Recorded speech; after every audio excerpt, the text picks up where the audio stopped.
All right, so here's another one. We've been constructing shear force and bending moment diagrams, so we're going to continue here.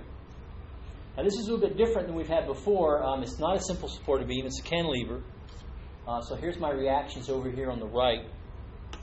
Just like I've done in the past, I'm going to assume that at the cantilever I have a positive shear at A and also a positive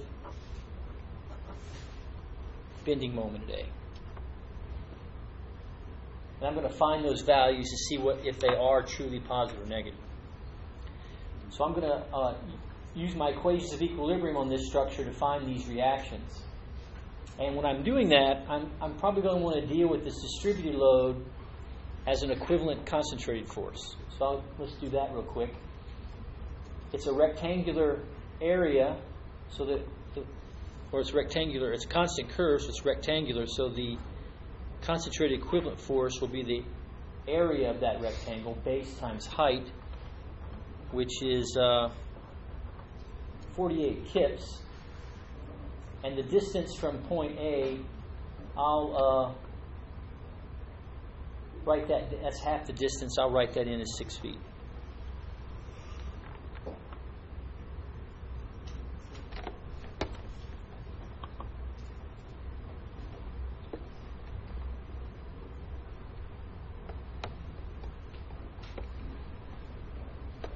Sorry, messing with the light still.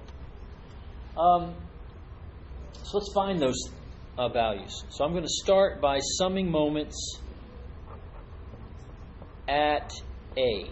That's a good place because my shear force passes through A, won't create any moment. I should be able to solve for the moment at A.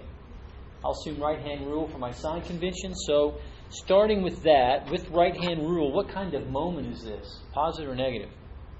Negative. It is negative. About A, this 48 kip equivalent force creates what kind of moment? Positive or negative? Negative. Negative.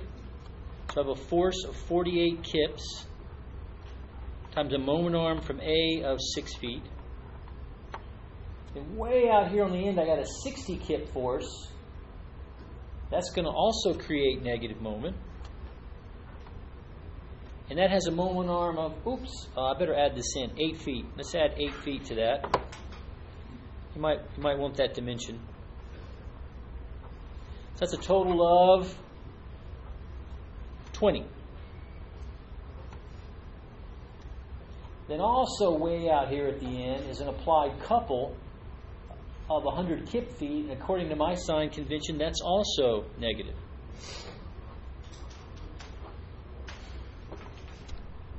So I could solve for my moment at A. And it looks like it's going to be a pretty big negative value.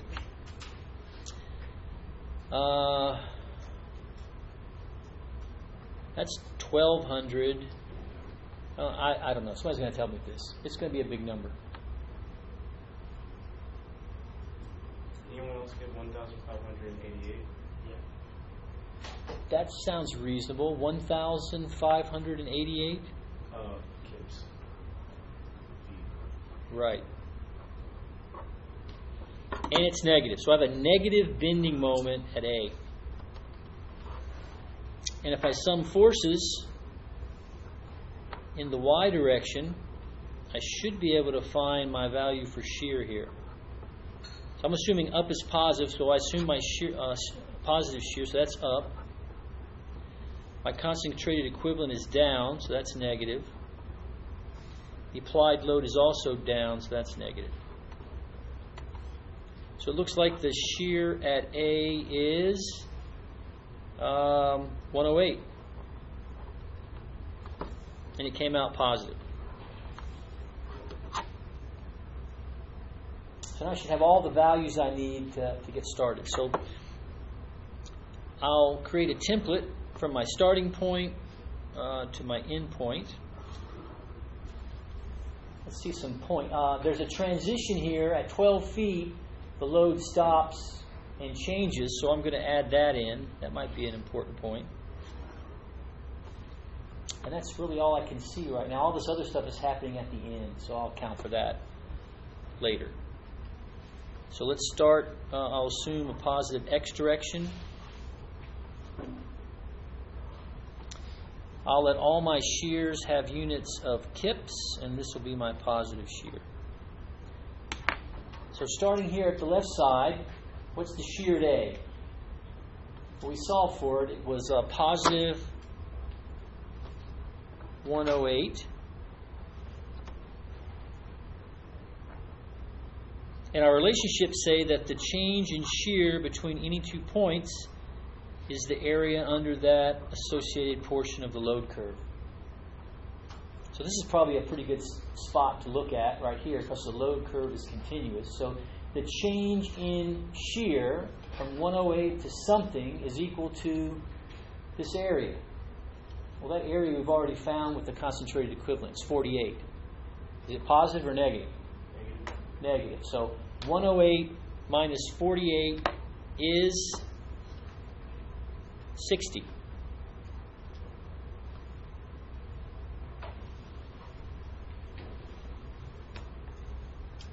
And the slope of the shear diagram is equal to the load.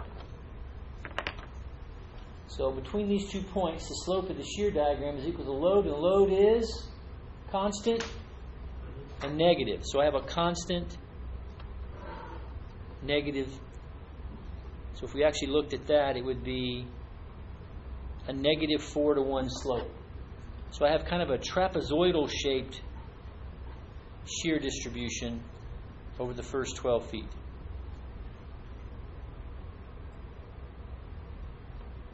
Now what happens on the remaining 8 feet? Well, the change in shear is the area of the load curve. And what is the load curve between here and there? 0. So there's no change. So that means I should hit 60 at the end. And the slope of that curve is equal to the load. The load is 0, so I have a 0 slope, which is a horizontal line. So there's my shear.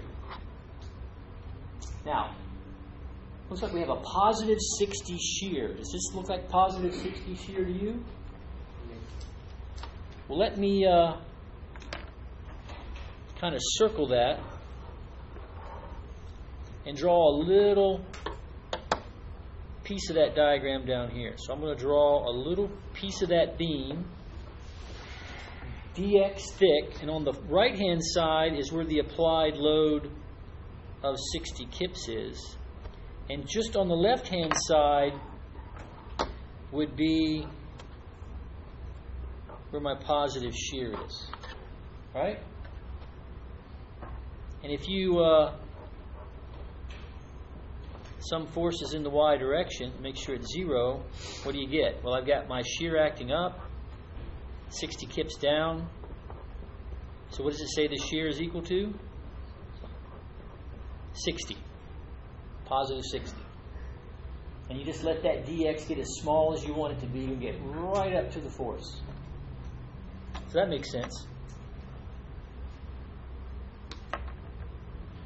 So our shear diagram seems reasonable.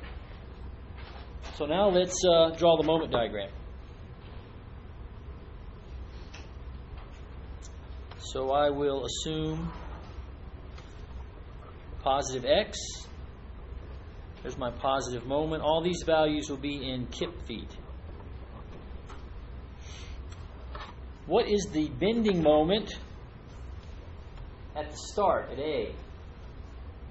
Well, I solved for it, and it came out to be a pretty big number. Actually, a pretty big negative number. 1,588. Do I know the bending moment anywhere else? Well, out here at the free end, what's the bending moment? It looks like it's 100 kip feet. Is that a positive bending moment or a negative bending moment? Now, that's an applied force. All right?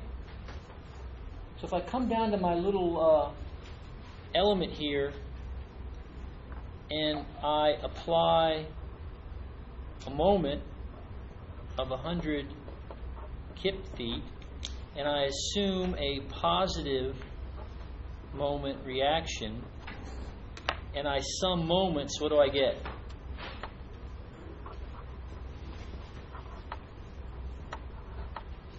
Well, I've got, according to my sign convention, right-hand rule, what kind of moment is this? Negative. What kind of moment is this? Negative. So when I solve for the moment, what do I get? Negative.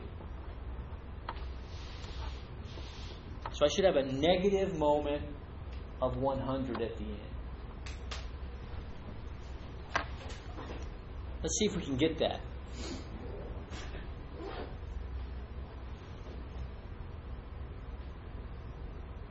All right, so to get started, let's go back and use our relationships. We know that the change in moment is the area under the shear diagram. So what is the area of the shear diagram? Well, this is a nice area to deal with. So let's look at this first area here, the trapezoidal area. So what is the area of a trapezoid? Well, the way I do it is I take the two ends and I average them. So 108 plus 60, that's 164. You take that, divide that by 2, I get 84. And then you take that times the base. So what's 84 times 12?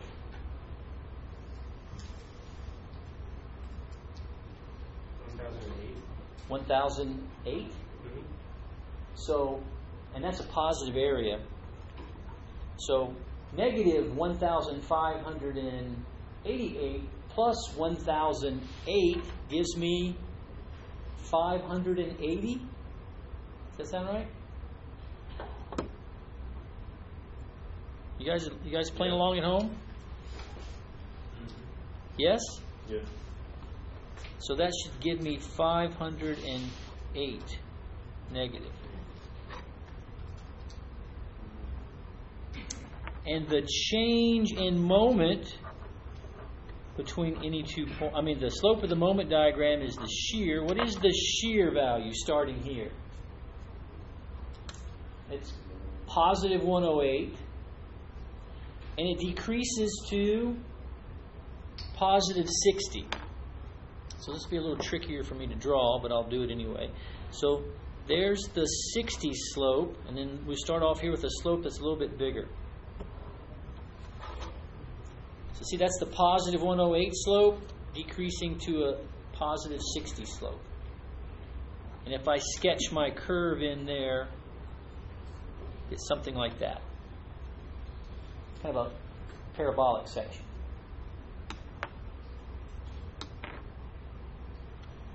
Now the change in moment over the last 8 feet is this area. Well, this area is a lot easier to deal with. All right, it's a rectangle base, 8 feet times height, 60 kips. That's 480 kip feet. That's positive 2. So negative 580 plus 480 gets me to negative 100. Hey, that matches what we had over here, right? Remember that over here? Yes. So to get this bottom, to get to the negative 580, you got the area under the trapezoidal part. Okay. And I subtracted that area, or I subtracted it. Well, this was positive, so I added it to this negative value here. Okay. Because I think that area was, what did you guys say it was, 1,008? So I took the negative 1588, added 1,008 to it, and got negative 580. The only problem with that is that you can't break it up into like a rectangle and a triangle. You could. You get the same value. Do you want to do that? So the rectangular piece would be 60 times 12. The triangular piece here would be 48 times 12 divided by 2. You should get the same number. And then this area, remember, was just 480. I see what you did. I get that. Okay. And the slope of the moment diagram is just a shear, and you can see the shear has a constant value of positive 60. So you get kind of a trapezoidal section. So there's your moment diagram. The first 12 feet is parabolic. The last 8 feet is linear. Where's the maximum moment? At the cantilever, it's negative bending moment, 1588.